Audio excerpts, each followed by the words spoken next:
El término división norte-sur se utiliza para hacer referencia a la diferencia social, económica y política que existe entre los países desarrollados, también conocidos como países del norte, y los menos desarrollados, sur. Aunque la mayoría de los países de altos recursos se localizan en el hemisferio norte, cabe destacar que la división no es totalmente fiel a la división geográfica. Un país se define como norte o sur dependiendo de ciertos factores económicos y el nivel de calidad de vida de su población. La cooperación tradicional es aquella conocida como norte-sur, es decir, cuando un país desarrollado apoya económicamente o con otro tipo de recursos a otros menos favorecidos, por ejemplo, con ayudas financieras en el caso de un desastre natural o una crisis humanitaria. La cooperación triangular, como su nombre lo indica, involucra a 3 actores, 2 del sur y 1 del norte. Este último, que puede ser también un organismo internacional, provee los recursos financieros para que los países del sur puedan intercambiar asistencia técnica sobre un tema en específico. Por ejemplo, en Colombia, la Agencia Internacional de Cooperación de Japón hizo posible que expertos camboyanos en desminado viajaran al país sudamericano e intercambiaran sus conocimientos y experiencias en el tema de las minas antipersonales, un gran problema que dejó el conflicto interno colombiano de más de 50 años. Javier Cardoza, en su escrito de La cooperación interamericana durante la Segunda Guerra Mundial, nos presenta un ejemplo de cooperación norte-sur, con la política llamada del buen vecino, que surge por parte de Estados Unidos hacia Latinoamérica en busca de protección diplomática local en 1933, bajo el gobierno de Roosevelt. Dicha política fue anunciada en la Séptima Conferencia Panamericana en Montevideo. En un lapso de tiempo, se aprobó el Programa Liberal de Comercio entre Estados Unidos y las repúblicas latinoamericanas, y paulatinamente se incluyeron otra serie de acuerdos como lo fueron la cooperación militar, y posteriormente el gobierno norteamericano incorporó la ayuda de recursos económicos financieros destinados para el desarrollo de las regiones latinoamericanas, por ejemplo, el desarrollo de los recursos de los territorios. Esto mediante créditos privados y oficiales emitidos por el Exim Bank, quien aumentó de 200 a 700 millones para poner en marcha dichas políticas de desarrollo, además de cooperación financiera para hacer frente a la pérdida de mercados debido a la guerra. Y aunque las intenciones del país norteamericano hacia Latinoamérica eran distintas a las que divulgaban, de igual manera se dio dicha cooperación norte-sur que ayudó a países del sur a despegar un progreso económico sostenido.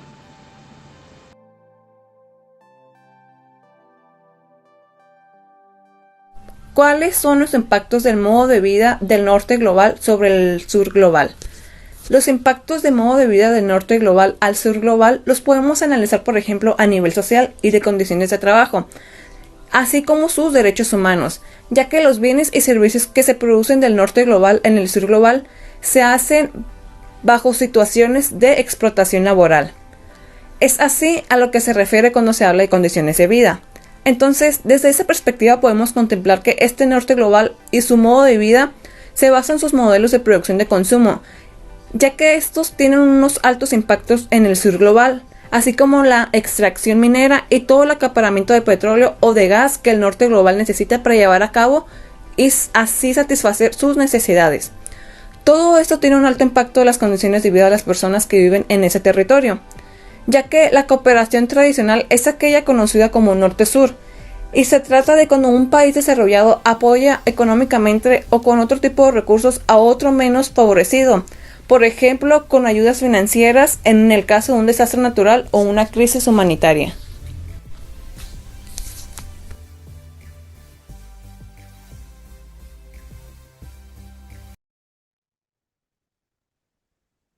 Bueno, ya vamos entrando entonces al segundo parcial. Vamos a empezar a ver ya, nos vamos a meter más ya en nuestra zona, en Latinoamérica. Después, al final, pues vamos a hablar de Honduras, de la cooperación internacional en Honduras.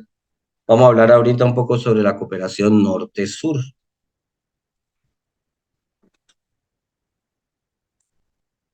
El objetivo es, vamos a describir cuáles son los aspectos que hay y qué es la cooperación norte-sur y ver lo relacionado con este tipo de cooperación. ¿De qué hablamos cuando estamos hablando de norte-sur? Hay un contexto que hace referencia a las relaciones multilaterales que hay entre los países llamados desarrollados, que normalmente son los países del norte, y los países menos desarrollados, que se lo atribuimos a los países del sur. Estamos hablando de países también que se les llama avanzados, que tienen mayores altos ingresos per cápita y son países mucho más industrializados. Y lo vemos aquí en el mapa, la zona azul y la zona roja, que es lo que llamaríamos norte-sur. Esta relación norte-sur no solamente no solamente tiene que ver con la parte económica, sino hay otros aspectos. Normalmente todo aparece o todo se da después de la famosa Guerra Fría, donde se habla de un primer mundo. Ya vamos a ver más adelante que incluso hablamos de un primer mundo, un segundo mundo, un tercero, un cuarto. El norte, entonces, es un equipo, un grupo homogéneo de países que prácticamente son los que manejan el poder internacional y a veces pues tienen una herencia en común y tienen, pertenecen más al mundo capitalista, hablando más de Estados Unidos, y tienen unas economías más libres de mercado. El sur, en cambio, lo asociamos con países que todavía no han alcanzado un desarrollo económico tal, de manera industrializada, que tienen un Producto Interno Bruto suficiente para poder tener ahorros domésticos, para poder tener suficiente capital y haya unas mejores condiciones de vida. También se identifican con los países no alineados o países del tercer mundo. Y como les decía, vamos a hablar más adelante hasta de un cuarto, un quinto mundo, que son los países que tienen mayor atraso o menos riqueza, son los países más pobres del mundo. En este mapa vemos en color verde los llamados países del primer mundo, en color amarillo, que normalmente son los de corte socialista, perdón, los socialistas son los del segundo mundo, y el tercer mundo, pues básicamente todo el sur. Esto hace referencia a esa disparidad que hay en todos los países, los de mayores ingresos o los más avanzados o más desarrollados, y países menos desarrollados, como que hubiese dos bandos antagónicos. Lo del norte son países altamente desarrollados y el sur son países menos desarrollados, incluso mucho más pobres. Los países menos desarrollados o subdesarrollados surge con lo de la Guerra Fría, en la época de la Guerra Fría, que ustedes saben que es la que se da entre Rusia y Estados Unidos. Y la división norte-sur se vuelve más popular a finales de los años 60. Del 64 al 72 se dio una gran hegemonía de los Estados Unidos. Del 73 al 81 empieza a decaer esa hegemonía de Estados Unidos, ya no tiene ese poderío que tenía antes. Y desde el 82 Estados Unidos viene tratando de recuperarse de esa hegemonía, aunque ahorita hay países muy fuertes como China, por ejemplo.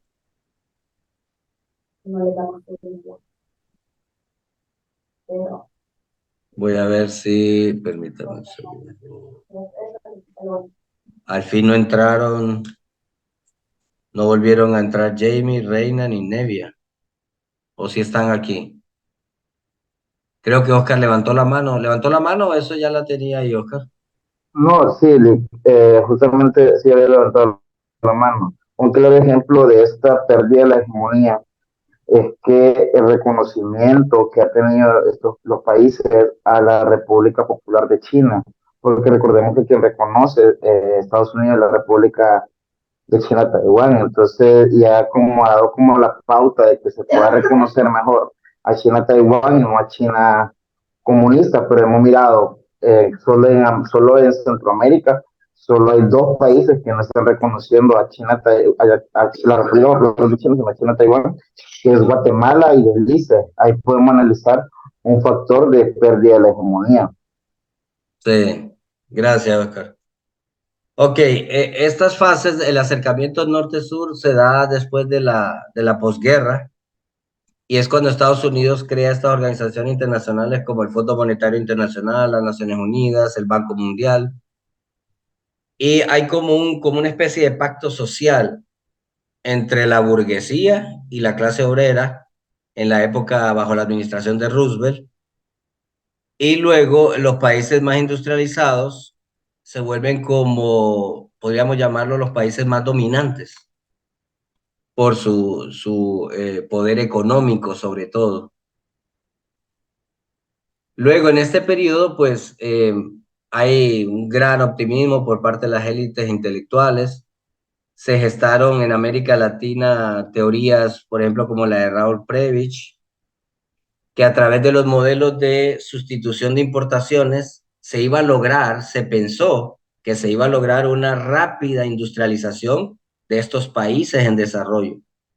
Surgen organizaciones que tratan de buscar esa solución, responder a esas demandas que hay en el sur para cortar esa brecha que hay entre el norte y el sur. Por ejemplo, el G7, el grupo de los siete. Esa fue una primera fase. Luego, otra fase fue cuando hay un cambio político y económico entre los países más industrializados y empieza una crisis de petróleo. Y hay como un colapso, hay un problema en el sistema internacional monetario, incluso el dólar empieza a perder también, y hay un rápido crecimiento en el mercado monetario europeo. Y esa división que había entre Estados Unidos, Europa y Japón se ve ya un poco más reducida. La hegemonía de los Estados Unidos entonces se ve en problemas como consecuencia, y ahí era donde el sur debió haber tenido la oportunidad de tener una posición ofensiva, de aprovechar ese problema que hubo a nivel mundial.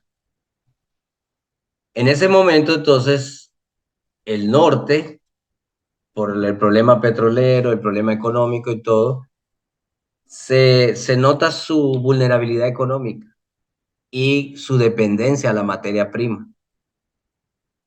Hay organizaciones como el Organismo de los Países Exportadores de Petróleo, el OPEP, perdieron una gran oportunidad de reemplazar y reformar el orden económico que marcaba esas relaciones entre el norte y el sur. O sea, se pudo haber aprovechado ese momento en el que Estados Unidos prácticamente pierde, llamémosle, poder. En sí, la cooperación norte-sur se refiere más que todo a esa colaboración que hay entre los países desarrollados del norte y los países en vías de desarrollo del sur. ¿A través de qué? A través de una ayuda financiera, transferencia de tecnología, transferencia de conocimientos, cooperación en materia comercial, promover las inversiones, el intercambio de recursos, etcétera. Y la idea es reducir la brecha que hay entre el norte y sur, mejorando la vida o mejorando las condiciones de vida en los países en vías de desarrollo. Yo, aquí ya es una apreciación muy personal, que nada es gratis en la vida. El norte va a ayudar mucho al sur, pero ellos también andan detrás de ciertos beneficios. Hay muchos beneficios, pueden ser económicos, de recursos naturales, etcétera, que a ellos les conviene. Dígame, ¿alguien iba a hablar, perdón? Me pareció escuchar a alguien. Sí, Yuri, Lick, Dígame. igualmente comparto su opinión en ese sentido. Porque al final en eso se basan las relaciones de cooperación. Eh, Basar en que puede conseguir un Estado de otro. O sea, jamás un Estado va a ayudar en otro sin recibir nada a cambio. Podemos analizarlo desde el aspecto de la Guerra Fría, de cómo la URSS financiaba estados para que se volvieran socialistas para sostener su economía. Igualmente ha pasado con Estados Unidos a través del capitalismo, como ha Estados Unidos apoyado esos proyectos, pero para el beneficio de controlarlos. Pues un claro ejemplo de este tipo de cooperación bajo un beneficio, podemos hablar del plan Marshall, plan ejecutado desde en la Segunda Guerra Mundial. Sí, sí, claro, ellos no van a solo ayudar por ayudar, sino que ellos, claro que tienen su propio beneficio. ¿De qué hablamos cuando hablamos de análisis cuantitativo y cualitativo de esta cooperación? Acordémonos que cuantitativo habla de cantidad y cualitativo habla de calidad. El cuantitativo son los análisis numéricos, las estadísticas, los resultados. ¿Qué resultados estamos obteniendo a través de la cooperación? Y el cualitativo son más las experiencias, si hay mejoría en la salud, si hay mejoría en la educación, en el bienestar común, etcétera. Es más de carácter cualitativo, de calidad, habla de calidad. El análisis cuantitativo, entonces, lo que hace es medir la cantidad y normalmente se mide en cuestiones de dinero, la cantidad de dinero que se ha invertido en programas de cooperación a nivel de país, a nivel regional, a nivel local, a nivel municipal, a nivel personal. Por ejemplo, según el informe de la Organización para la Cooperación de Desarrollo en el 2020, América Latina recibieron más del 42% de la ayuda oficial al desarrollo del mundo. Eso ya son cifras bastante grandes. Y de acuerdo con el informe del Centro de Investigación Económicas en el 2021, los flujos de ayuda externa a Centroamérica han aumentado bastante en los últimos años. Países como Honduras, Guatemala son los que más han recibido ayuda. Nicaragua y El Salvador se ha habido un poco reducido los flujos de ayuda hacia estos países. Eso es en cuanto al análisis cuantitativo, cantidad de ayuda. Esto es en cuanto a calidad, análisis cualitativo. La cooperación, sobre todo Estados Unidos, a través de USAID, en Centroamérica y el Caribe, ha trabajado más en áreas como la salud, la educación, la seguridad, el medio ambiente y la buena gobernanza. Esto ya es de carácter cualitativo en cuanto a calidad. La cooperación entonces norte-sur se ha enfocado más en objetivos como reducción de la pobreza, mejorar la calidad de vida de la población, promocionar la democracia y la seguridad. Eso es importante en lo que se han enfocado esta cooperación. Hay críticas sobre la efectividad y la transparencia de esta ayuda. Siempre, pues, no todo es positivo. Sobre agendas políticas o intereses, como quien dice, bajo la mesa, intereses estratégicos de parte de los países donantes. Lo que estábamos hablando ahorita, lo que dijo Oscar, que ellos ayudan, pero también bajo, podríamos decir, tienen sus beneficios, o sea, ellos no van a perder tampoco. En Centroamérica, entonces, la ayuda, la cooperación se ha visto un poco afectada por la falta de coordinación entre los donantes, la famosísima corrupción en los países que reciben la ayuda, que ese es un cáncer que es bien difícil de atacar, la falta de sostenibilidad de los proyectos, pues ellos vienen, ayudan, hacen proyectos y se van, pero si el proyecto no queda sostenible, de nada sirve. En poco tiempo se acaba el proyecto. La inestabilidad política de estos países, que lo hemos estado viviendo y lo vivimos ahora con el gobierno que tenemos, que hay mucha inestabilidad, y la violencia. Somos de los países más violentos del mundo, sobre todo en Latinoamérica, en Centroamérica. La cooperación norte y Centroamérica, hablando más de Centroamérica, se ha enfocado más en la reducción de la pobreza, fortalecer la democracia, fortalecer la gobernanza, el comercio, la inversión. y mitigar el cambio climático. Aquí vemos, por ejemplo, una cifra de millones de personas que viven todavía en pobreza. Latinoamérica y el Caribe, el más alto es Asia Oriental y el Pacífico. Después sigue Sudáfrica, África subsahariana, Latinoamérica y el Caribe. Estamos entre 593 millones de personas. Hay temas transversales que ellos también cooperan, o hay cooperación, como la equidad de género, la inclusión social, los derechos humanos y la lucha contra la corrupción. El análisis cuantitativo, ya para resumir, en la cooperación norte-sur, muestra que los países del norte son importantes donantes para los países del sur, que va dirigido hacia Latinoamérica y el Caribe. Normalmente estas ayudas van más dirigidas hacia Latinoamérica y el Caribe. Por otro lado, el análisis cualitativo muestra que la cooperación se ha enfocado más en temas relevantes y transversales, importantes para el bienestar de la población. Salud, educación, cambio climático, gobernanza, etc. Para poder desafiar y tener un mejor desarrollo en los municipios. El análisis cualitativo y cuantitativo de la cooperación de norte hacia América, aunque se han logrado buenos y grandes avances, que yo sé que ustedes dicen, pero no se mira, casi no se ven, pero sí han habido grandes avances. Todavía hay muchos desafíos para poder lograr que esta ayuda cumpla con los objetivos de desarrollo de los países, que sea más eficaz, más eficiente, más transparencia, menos corrupción y que haya una verdadera solución a la problemática de estos países. Se necesita fortalecer más la coordinación, la sostenibilidad de los proyectos, porque ese es uno de los aspectos que más se sufre cuando viene la ayuda, monta el proyecto, hace los proyectos y la ayuda siempre se va, está por un tiempo y se va. La sostenibilidad es importantísima. Esta ayuda pues también tiene algunos aspectos negativos, por ejemplo, que aumenta la dependencia del sur hacia el norte. Dependemos económicamente de ellos.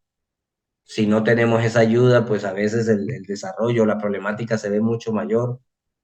Cuando nos imponen políticas económicas por parte del norte, que ha llevado, por ejemplo, a la privatización, a reducir el gasto social, etcétera, y más bien ha aumentado la pobreza, ha aumentado la desigualdad cuando nos imponen ciertas políticas económicas a través del Fondo Monetario, a través del Banco Mundial, etcétera.